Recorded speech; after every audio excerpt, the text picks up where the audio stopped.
I stand in my parents' Virginia dining room, the weight of my Columbia law degree heavy in my left hand. The certificate feels like lead now, not the golden ticket to their approval I'd imagined. My right hand instinctively moves to the small swell beneath my silk dress, 5 months of secret joy and terror wrapped in one. Father's face contorts as his gaze drops to my middle. In 27 years, I've never seen William Ellis look at me with such naked disgust. "You're a disgrace," he says, each word precise as a knife. "Get out." Mother's perfectly manicured nails dig into the back of her dining chair. "You made your bed, Amanda. Sleep in it." Her voice lacks even the pretense of warmth. I swallow hard. This homecoming dinner, meant to celebrate my graduation with honors, has transformed into my exile ceremony in less than 5 minutes. "If you'd just let me explain about Ethan." "There's nothing to explain." Father cuts me off, straightening his tie as if my very presence has disarranged it. "Do you have any idea what this will do to our standing in town? What people will say?" 2. "We've given you everything," Mother adds, her voice trembling not with emotion but carefully calibrated outrage. "The best schools, opportunities most girls would kill for, and this is how you repay us?" I try again. "Ethan and I are engaged. The baby—" "Pastor Thompson just asked me to head the Family Values Committee." Father interrupts, color rising in his neck. "Can you imagine if he knew my own daughter was—" He can't even finish the sentence. Mother's eyes dart to the window as if the neighbors might be peering in. "The Gardeners Club meeting is at our house next week. What am I supposed to tell Elizabeth Gardner? Or Susan Matthews from church?" Their words wash over me, and I realize they haven't asked a single question about the father of my child or how I feel. All they see is the threat to their carefully curated image. "You are not welcome in this house while carrying that mistake," Father declares, pointing at my belly. His words unlock a memory from years ago. My 15th birthday. I'd been offered an art scholarship to a prestigious summer program in New York. When I showed Father the acceptance letter, his smile never reached his eyes. "Art is a hobby, Amanda, not a future. And Ellis always puts family reputation first. I've already enrolled you in the business leadership camp instead." I remember how I'd nodded, swallowing my disappointment, tucking away my sketches. It wasn't the first time I'd abandoned something I loved for his approval, nor the last. College boyfriends never made it home for holidays. "They aren't quite what we had in mind," I'd explain, never admitting my fear that Father would find them lacking. Even Ethan, Harvard-educated and from a good family, remained my secret for 5 years. Every decision, every achievement measured against William Ellis's impossible yardstick. And still, I never measured up. My hands tremble now, but my voice steadies. "They didn't even ask who the father was," I whisper to myself. If they had, everything might have been different. Father checks his watch, signaling that my time is up. Mother straightens silverware that doesn't need straightening. "I'll get my things," I say quietly. Upstairs, I pack a suitcase with mechanical precision. Through the floorboards, I hear the clink of silverware as my parents continue their dinner without me. 5 minutes to erase 27 years of daughterhood. On the hallway wall, family photos mock me. Ellis family at the country club. Ellis family at Father's firm party. Ellis family at Mother's charity gala. In every picture, perfect poses, perfect clothes, perfect smiles. Not one shows who we really are. I trail my fingers over a photo from my law school acceptance. Father's hand on my shoulder looks proud to strangers, but I remember how his fingers dug in, whispering, "Don't waste this opportunity like you almost did with that art nonsense." Downstairs, Mother doesn't look up from her roast chicken. Father's newspaper creates a barrier between us. I place my framed law degree on the dining table, the last offering to their altar of appearances. "Goodbye," I say, though I might as well be speaking to the walls. As I step onto the porch, the door closes firmly behind me. No dramatic slam, just a quiet click of exclusion. I press my hand to my belly, feeling a flutter beneath my palm. "It's just us now," I whisper, fishing my phone from my purse to call Ethan. For the first time in my life, I've disappointed my parents in a way that can't be fixed with achievements or apologies. And strangely, beneath the hurt, something else stirs: relief. As if I've been holding my breath for 27 years and can finally exhale. Later that night, the hotel bed feels like sandpaper against my skin, as I cradle my phone, tears blurring Ethan's name on the screen. My fingers tremble as I press call, each ring echoing my heartbeat. "Amanda? What happened?" Ethan's voice wraps around me like a blanket. "They threw me out," I whisper. The words still unreal. They didn't even ask who the father was. Didn't ask anything about you. I'm coming to get you. Right now. No, I just need... My phone buzzes with a notification. Hold on. I switch to speaker and open the Facebook app. Mother's post appears at the top of my feed. Please keep our Amanda in your prayers.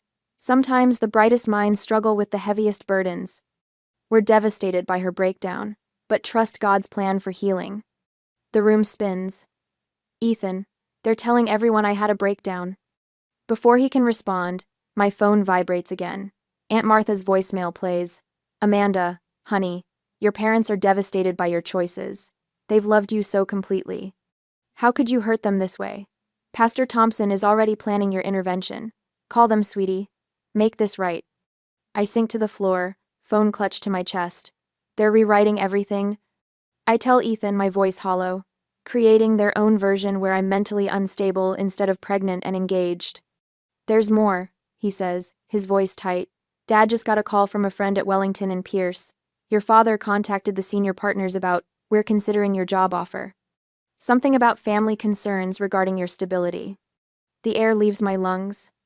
William Ellis, who built his reputation in Virginia business circles over 30 years, is using those connections to destroy my future before it begins. He's trying to make me desperate. I say, surprising myself with how calm I sound. If I can't work, I'll need their money. Mother's using the social pressure. He's using financial leverage. Amanda, listen to me. We aren't playing their game. My father wants to speak with you. The phone rustles, and Charles Caldwell's deep voice fills the line. Amanda, you're family now. Do you understand? We protect our family. Something shifts inside me, like tectonic plates realigning. I stand, wiping tears from my face with the back of my hand. This isn't about shame, I tell him, clarity crystallizing. It's about control. Precisely, Charles says. Now, I've already sent a car to bring you to us. Pack your things. I couldn't impose. Nonsense. Grace is preparing the East Suite as we speak. Madison is practically bouncing off the walls to see you. And our family lawyer will contact your firm first thing tomorrow. Grace is our Grace. I hang up and call Ethan back, mind racing through options, weighing outcomes like the lawyer I've trained to become. I'll accept your father's help. You don't sound like you've been crying anymore. Ethan notes. I haven't been. Something changed when I heard your father's voice, like finally seeing the board when you've only been staring at one chess piece. 2 hours later, the Caldwell family driver helps me with my single suitcase. We pass through wrought iron gates and follow a winding driveway bordered by ancient oak trees. The Georgian mansion rises before us, 14 bedrooms behind stately columns, windows glowing gold against the evening sky. On the wide front steps stands Charles Caldwell, silver-haired and straight-backed. He opens my door himself, bypassing the driver. Welcome home, sweetheart, he says, helping me out with a gentleness my own father never showed. Grace appears in the doorway, her face warm with genuine concern. The suite is ready whenever you'd like to rest. No rush at all. Madison barrels past her mother, throwing her arms around me. I'm going to be an aunt. This is the best news ever. Their welcome washes over me in waves, each kind word, each touch on my arm a stark contrast to the icy rejection hours before. Yet beneath the gratitude, an emptiness expands. These people, practically strangers, despite my 5-year relationship with their son, offer what my own blood could not, unconditional acceptance. In the grand foyer, Ethan waits, hands behind his back. He drops to one knee as I approach, revealing an emerald ring glinting in an antique gold setting. My grandmother's, he explains. Dad had it sized for you last month when I told him our plans. The ring slides perfectly onto my finger. Another piece of evidence that the Caldwells prepared to welcome me while my own parents prepared to cast me out. Later, in the guest suite larger than my childhood bedroom, I stand at the window overlooking manicured gardens silvered by moonlight. The hollow victory tastes bittersweet, finding home with strangers instead of those who raised me. My phone buzzes with another of Mother's social media proclamations. William and I thank you for the outpouring of support during this difficult time. Family is everything. We pray Amanda returns to us soon. I turn off my phone, place one hand on my belly, and the other on the emerald ring. We have a family, I whisper to my child. Just not the one I expected. I wake to sunlight streaming through unfamiliar curtains, momentarily disoriented until my hand finds the small swell of my belly. 3 days at the Caldwell estate, and I still expect to open my eyes to my childhood bedroom. Instead, I'm surrounded by the soft blues and creams of the guest suite Grace prepared with such care. My phone buzzes on the nightstand. Another text from Mother. We're praying for your return to reason. The pastor mentioned wayward children in his sermon yesterday. Everyone's concerned. I set the phone down without responding. Downstairs, the scent of coffee and cinnamon pulls me from bed. In the kitchen, Grace Caldwell stands at the massive island, her silver hair caught in morning light. There she is, Grace says, sliding a plate of cinnamon toast toward me. Sleep well, dear? Before I can answer, my phone lights up with a call from Father. 4th one this morning. I silence it, but not before Grace notices.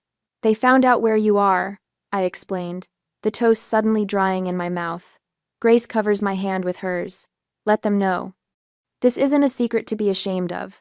Her eyes, so like Ethan's, crinkle at the corners. You're carrying our grandchild too. Something in her matter-of-fact acceptance breaks through my carefully constructed walls. They're telling everyone I had a breakdown. I confess. Mother called the garden club yesterday. Made a scene about losing her daughter. And someone's been calling the firm. Anonymous concerns about my character issues. Grace's expression hardens. William always did prefer manipulation to honest conversation. How do you know my father? Charles and William have crossed paths for years. Our companies have occasional dealings. She refills my tea. Your father threatened one of our project managers yesterday. Said his job would be in jeopardy if he didn't share your new address. The familiar knot forms in my stomach, but something else rises alongside it. Anger, sharp, and clarifying. I need to document everything. I say, lawyer brain engaging, despite my personal turmoil. Every call, text, every attempt to interfere with my job. Grace's approval warms me more than the tea. Smart girl, protect yourself first. Later that morning, I sat cross-legged on the window seat, creating a detailed timeline on my laptop. Each manipulative text message, each missed call, each report from Charles about Father's interference, all cataloged with dates, times, and potential witnesses. 5 years of law school find purpose beyond making William Ellis proud. Charles finds me there, still working, when he returns from the office early. Amanda, he says, knocking softly on the doorframe. We have company. The hollow feeling in my stomach tells me who it is before he says another word. In the grand foyer, my parents stand like foreign dignitaries on hostile soil. Mother's cream suit bears not a wrinkle. Father's posture is board straight as ever. Their eyes sweep over the soaring ceiling, the hand-carved staircase, the generations of Caldwell portraits with undisguised calculation. Amanda, Mother steps forward, arms outstretched as if for an embrace she knows I won't give. We've been so worried. Father doesn't bother with pretense. What exactly do you think you're doing here? His voice carries the same authoritative tone that once sent me scrambling to earn his approval. William, Charles Caldwell's voice lacks Father's sharp edge, but carries a quiet authority that makes everyone turn. Elizabeth, I wasn't aware we'd scheduled a meeting today. Father's jaw tightens. This is a family matter, Charles. Indeed it is, Charles replies, moving to stand beside me. Grace appears at my other side, her shoulder touching mine, which is precisely why we're involved. You've turned our daughter against us, Mother accuses, her voice pitched perfectly to convey maternal concern. I find my voice steady and clear. You rejected me, they welcomed me. Father's eyes narrow. This rebellious phase has gone on long enough. You're coming home where we can discuss this situation privately. There's nothing to discuss, I say. You made your position clear when you threw me out. We were shocked, Mother counters, eyes darting to Charles and Grace as if they're the real audience. You can't expect parents to absorb such news without reaction. Grace, you didn't even ask who the father was, I point out. 5 months pregnant, and you never once asked about the baby's father. A flicker of uncertainty crosses Mother's face, but Father plows ahead. And now we find you've entangled yourself with the Caldwells. How convenient. Charles steps forward. Amanda is under our protection now, William.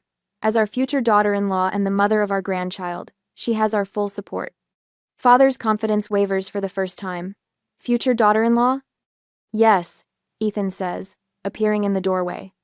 He crosses to me, his hand finding mine. We're getting married, something I would have told you, had you given Amanda the chance to explain. Mother's perfect facade cracks slightly. Ethan Caldwell? But you never mentioned. Would it have mattered? I ask. Would knowing the father is Caldwell have changed your reaction? The telling silence that follows answers my question more clearly than words ever could. Father recovers quickly, shifting tactics. Charles, we should discuss this reasonably.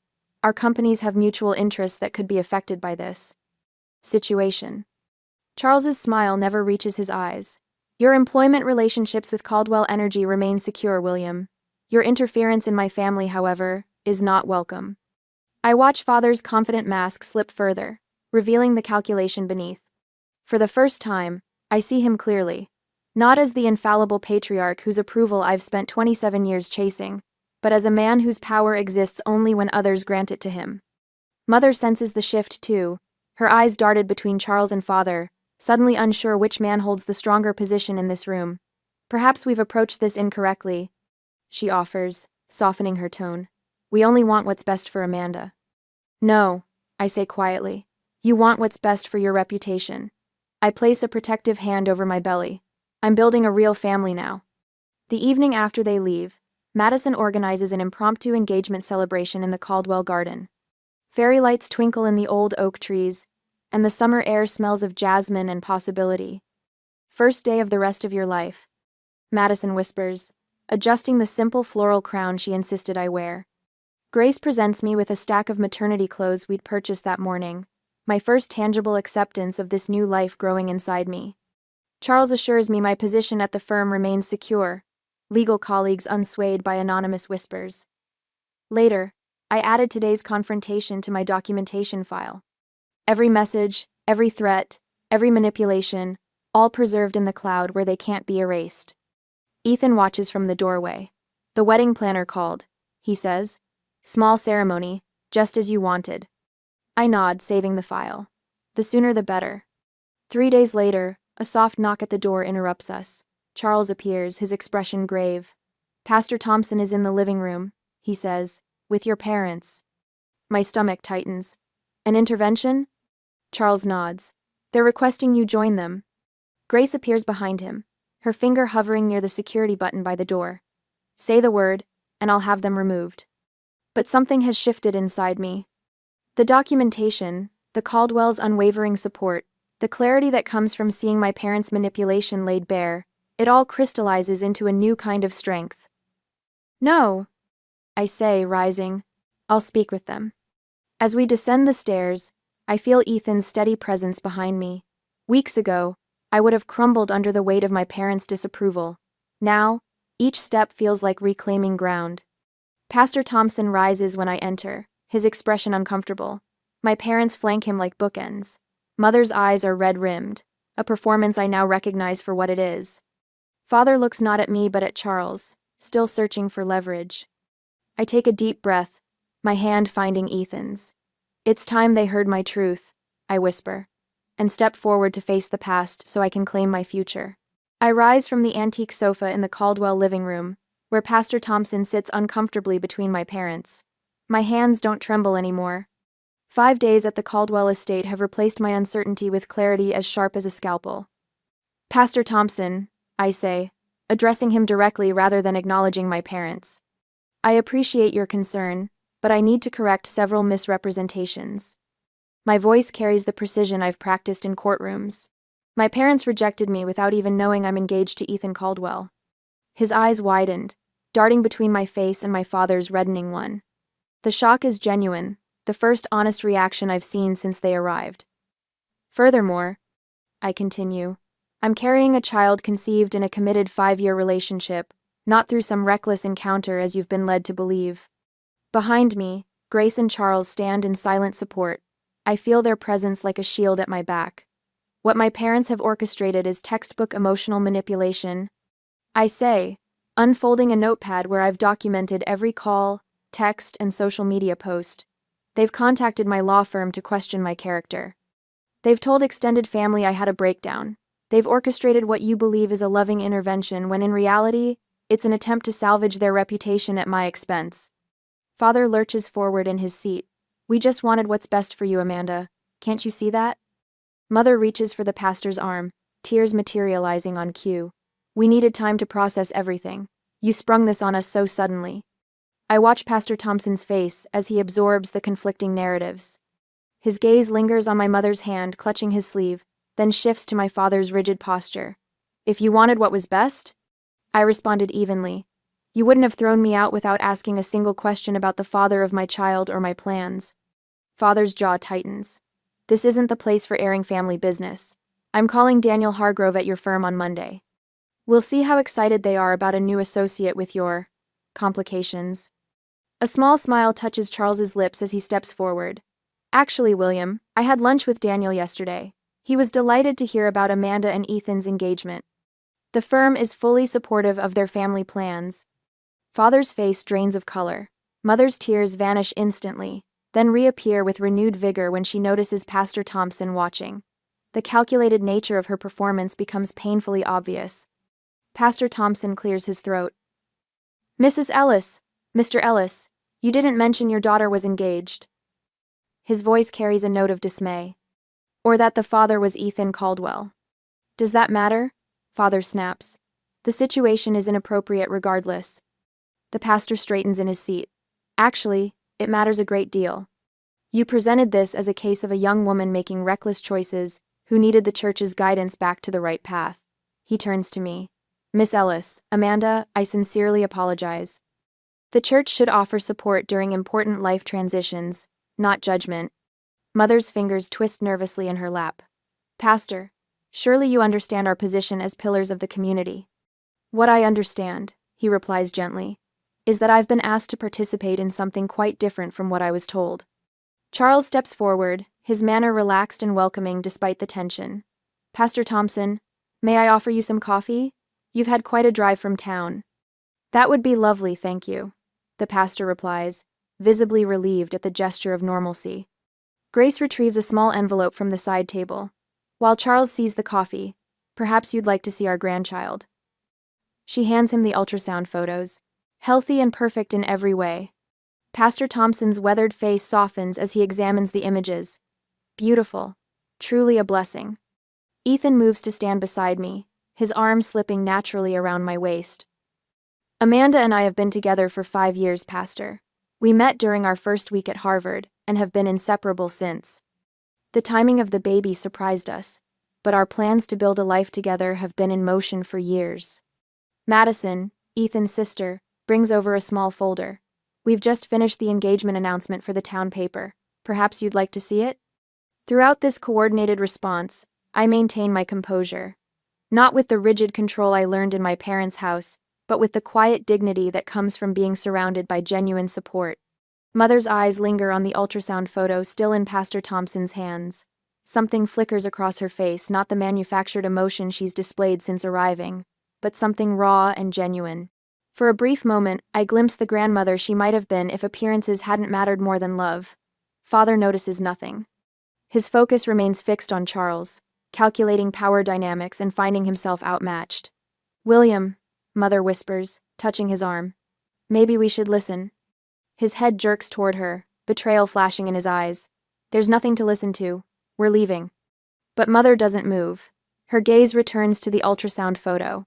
Is it a boy or a girl? She asks softly. Father stands abruptly. Elizabeth. She flinches, but remains seated. Just a moment, William. It's the first time I've ever seen her contradict him, however mildly. The first crack in their united front. Father looks down at her with cold disbelief, then turns and walks out alone. The front door closes with a decisive click. Mother sits motionless, caught between the husband she's always followed and the grandchild she clearly wants to know. Pastor Thompson hands the ultrasound photo back to Grace with a nod of thanks. Perhaps, he says gently, this is a time for building bridges rather than walls. I watch my mother's face as she realizes the narrative she and Father crafted has crumbled. Their version of events no longer controls the story. The community they so desperately wanted to impress will soon know the truth not through angry accusations, but through a simple engagement announcement, and the quiet dignity with which the Caldwells have handled this ambush. The baby is a girl, I tell her, my voice neither warm nor cold, simply factual. An offering she can accept or reject. Mother looks up, uncertainty replacing her usual calculated poise. For the first time in my life, I see her without knowing exactly what she'll do next. And for the first time, it's not my problem to fix. I stare at the formal letter in my hands, William Ellis's law firm letterhead bold across the top. The demand for a family meeting before my wedding makes my stomach clench. 5 weeks ago, I stood in their dining room as they cast me out. Now they want to negotiate terms. Your father's lawyer called again. Charles Caldwell sits across from me at his mahogany desk, his voice calm but eyes sharp with concern. They're threatening a grandparent rights lawsuit. I trace the embossed letterhead with my fingertip. Mother's been calling every relative we have. Aunt Martha phoned me in tears yesterday, begging me to make peace with my parents before the baby comes. And now half the family is texting you, Ethan adds from his position by the window, sunlight catching the anger in his eyes. All with the same message. Grace enters with a tray of tea, setting it down with quiet efficiency. Her presence steadies me, so different from Elizabeth's calculating displays of motherhood. They've requested mediation. Charles's mouth tightens around the word. Before the wedding. I take the cup Grace offers, inhaling the calming scent of chamomile. 2 days until I marry Ethan in the Caldwell garden. 2 days until I officially join this family that chose me when my own did not. They're desperate. Grace says, her hand warm on my shoulder. They've lost control of the narrative since Pastor Thompson saw them for what they are. I think of the letter's threats to contest the ceremony, the thinly veiled accusations that the Caldwells had stolen me from my rightful family. William's lawyer even contacted my new colleagues, suggesting I might be emotionally unstable during my pregnancy. A small part of me whispers that making peace would be easier. For the baby's sake. For simplicity. The ghost of the daughter I once was still craves their approval. But as I look around at the Caldwells, Charles's protective steadiness, Grace's unconditional warmth, Ethan's unwavering support, clarity washes over me like a wave. Boundaries aren't punishment, I say slowly, setting down my cup. They're protection. Charles nods, a small smile playing at his lips. What if we invite them here? On our terms. A dinner, Grace suggests. We'll host. The home advantage will be ours. I straighten, my legal mind already mapping the strategy. I'll prepare statements they can't refute. Facts, not emotions. And we'll still hold the wedding 2 days later, Ethan says, moving to stand behind my chair. Regardless of what happens. My hand finds his, drawing strength from his touch. Let's do it. That evening, Grace sends a formal dinner invitation to my parents. The response comes within an hour they'll attend. Their eagerness only confirms their desperation. When they arrive the next evening, I watch from the library window as Charles greets them at the door. My father's Bentley looks small in the circular driveway of the Caldwell estate. Mother wears her church luncheon outfit cream silk with pearl buttons. Father's suit is pressed to military precision. They look powerful until they step inside. The 14-foot ceilings and old money elegance of the Caldwell home dwarf their carefully constructed status symbols. Their expressions flash with poorly concealed discomfort. Charles leads them to the dining room with impeccable professionalism, making small talk about the unseasonably warm weather. Grace welcomes them with a warmth that neutralizes their initial tension, though I catch the calculation behind Mother's returning smile. I entered last, Ethan at my side. The baby bump is more pronounced now, impossible to ignore beneath my navy dress. Father's eyes slide away from it. Mother lingers a moment too long. William, Elizabeth. I greet them with careful neutrality. Thank you for coming. We take our seats, Grace's finest china gleaming under chandelier light. The first course arrives, carried by staff who've served the Caldwells for decades. The contrast to our family dinners, Mother insisting on serving herself to show her domestic skills, is stark. As the soup bowls are cleared, I place my napkin beside my plate and meet my father's eyes directly. I've prepared a statement about our family values. I begin, my voice steady. But first, I have a question. Father shifts in his seat, already uncomfortable with my control of the conversation. When exactly did you decide to reject me from our home? I ask. Before or after you found out who the father was? The color drains from Father's face. His stunned silence reveals everything. I don't know what you mean, Mother stammers, but the excuse falls flat. When Amanda told you she was engaged to Ethan Caldwell? Charles says calmly. You never bothered to ask. You saw only a pregnant, unmarried daughter a threat to your reputation. Not the fact that she was building a life with someone from one of Virginia's oldest families. Father's jaw tightens. That's not... It's exactly what happened. Grace interrupts, her voice gentle but unyielding. You rejected your daughter and my grandchild without knowing a single fact beyond what might embarrass you at church. We were shocked. Mother tries again. We needed time. Time to spread rumors about my mental health? I ask. Time to contact my law firm? Or time to have Pastor Thompson ambush me? Father's fingers drum against the tablecloth.